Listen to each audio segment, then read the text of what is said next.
আসসালামু আলাইকুম। আজকে আমি ভাপা পিঠা তৈরি করব। তো প্রথমে লবণ দিয়েছি আর অল্প পরিমাণ পানি দিয়ে আমি ভালো করে গুঁড়িটারে ভিজিয়ে রাখবো। তারপরে আমি একটা চালনির মাধ্যমে আমি গুঁড়িটারে চালবো, কারণ বেশি পানি পড়লে পিঠাটা হয় না, ধলা ধলা পড়ে যায়। তারপরে এই যে দেখেন মিঠাই কুড়াই রাখছি, নারকেল কুড়াই রাখছি।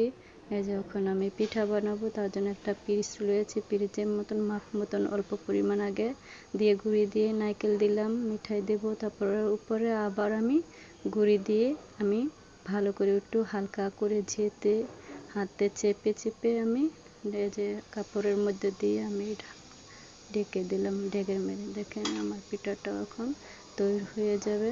এখন আমি চুলা মেরে বসাই দিলাম, দেখেন আমার পিঠাটা সুন্দর মতন হয়ে গেল।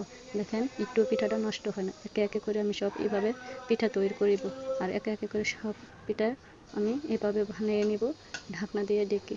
দেখেন আমার পিঠা এখন তৈরি হয়ে গেছে। এই যে আরেকটি আমার পিঠা হয়ে গেছে। দেখেন আমার পিঠা একটু ভাঙে। এভাবে শীতকালে পিঠা বানায় খেলে কত মজা হয়, সন্ধ্যার নাস্তা বা সকালের নাস্তা। দেখেন কত সুন্দর হয়েছে আমার।